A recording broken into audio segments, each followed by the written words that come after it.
Kevin Durant is on the cover of Sports Illustrated to let everyone know he's tired of being second. Quote, I've been second my whole life. I was the second best player in high school. I was the second pick in the draft. I've been second in the MVP voting 3 times. I came in second in the finals. I'm tired of being second. I'm not going to settle for that. I'm done with it. I like it. He's done with it. Stephen A., what do you make of his comments? I appreciate it. Yeah. I respect his candor, his honesty, the fact that he feels the way that he feels. I think that champions are made of that kind of disgust. But it still requires a follow-through. And the follow-through is accepting the responsibility that comes along with being a superstar of his caliber. Kevin Durant is not a star. He's box office. He is a superstar. He is a dude that on a bad night is better than 99% of this league. He's that legit. But if he's not careful, it's going to be a long time before he wins a championship. I don't like agreeing with Skip Bayless. We all know that. Yeah, we don't do that. Okay? Yeah. And I specifically, I specifically don't agree with the things that he says for the most part about Russell Westbrook, because I think there's a level of respect that needs to be given to a guy that I believe to be, with the injured Derrick Rose on the sidelines, the most athletic point guard in the NBA and one of the top 2 most athletic point guards in NBA history. But he ain't Oklahoma City's best player. That would happen to be Kevin Durant. Kevin Durant is an assassin. He's a sharpshooter. Sure. He's a marksman. And you have to get it done. We called LeBron on it. We're mentioning about it with Melo. Well, Kevin Durant has been knocking at the door, knocking at the door, knocking at the door. And a legitimate argument could be made with his elite status and his level of proficiency, especially evidenced by him averaging 30 on better than 50% shooting in the NBA Finals. We know that if this dude steps up and says, "The hell with everybody, give me the rock and move out the way," right, that this dude can deliver the goods. Deliver it. He's not, he's knocking on the door. He gets there. But there always seems to be somebody standing in his way. Years ago, it was Nowitzki or Kobe. Kobe in the first round, Nowitzki in the conference finals, LeBron last year in the NBA finals. This year, O.J. Mayo and that's right. the NCAA playoff. That's right. This year, it's Westbrook. He's on far too many occasions. He has deferred.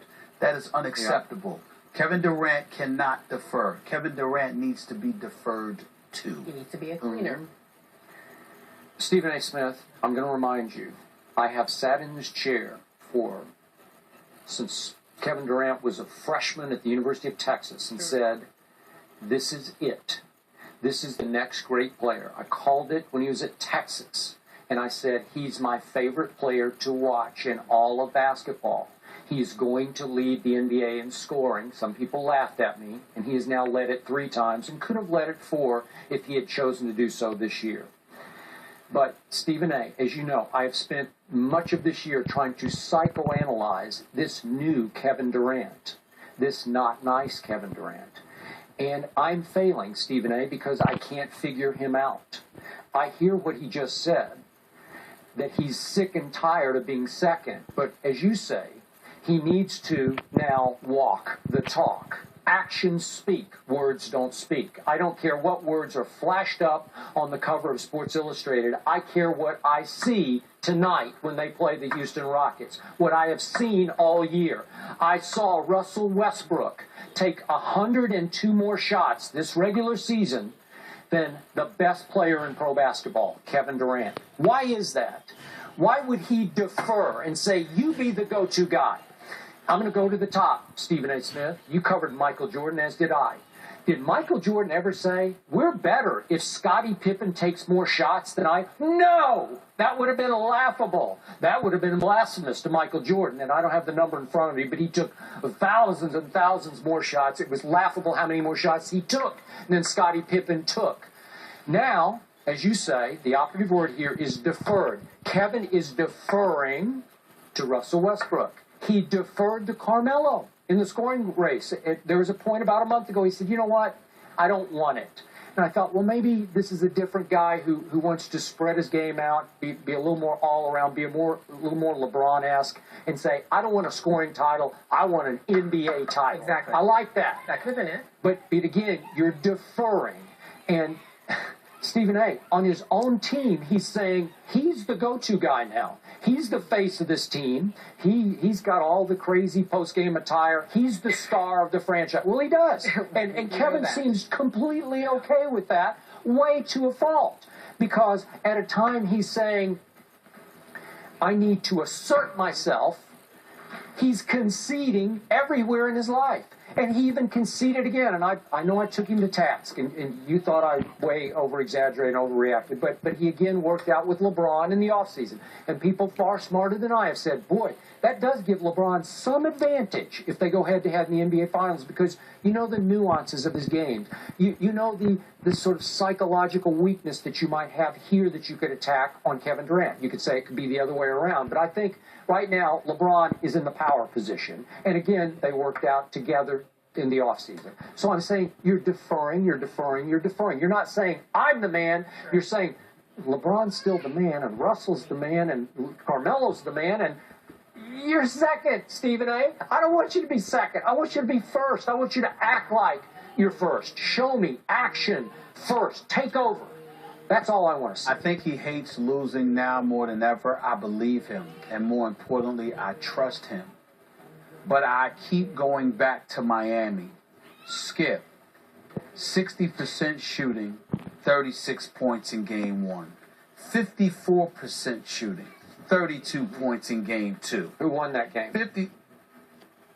Miami. Yes. 57%. 25 points in game 3. How do you only have 25 points and you shot 57%? That means you only took 19 shots. He made 11. Why wouldn't you take 29 shots? He's the most efficient scorer we've ever seen. Then you got the bad game for him, Skip. He had 28 points on 47% shooting. That was his worst game in the finals. And then he hit 54%, 32 points. I'm just sitting there and I'm looking at him and I'm like, yeah, you should be tired of coming in second. Because these numbers, this man averaged 28.5 points a game throughout the entire playoffs last year on 51% shooting from the field. You should be tired of losing. Because guys with those numbers and that level of proficiency, hitting at least one of every 2 shots you take, why are you deferring to anybody? To anybody. I think it's that's the point. He's so nice, and then you have this not so nice campaign. I don't know. I've seen him some nights. That assassin word that you used. Yeah. Every once in a while, I see a glimpse of it. Here's what Kevin Durant needs to understand. LeBron James has turned into an assassin. People, you can sit there and act like you don't know. LeBron James has turned into an assassin. He's not looking for D. Wade and others to come to the rescue. He will close the deal himself. He don't care whether it's late in the fourth quarter, early in the fourth quarter, or by halftime. Whatever it takes to demoralize you. LeBron James is growing more and more heartless the more he tastes winning. And at some point in time, Kevin Durant needs to understand LeBron James ain't 34 like Kobe in his 17th season. Yep. 28. LeBron's not going anywhere for a while. Got a minute. So guess what? Yeah. In order for Kevin Durant to sit there and eclipse this dude, Kevin Durant literally might need to get a lot more like Westbrook.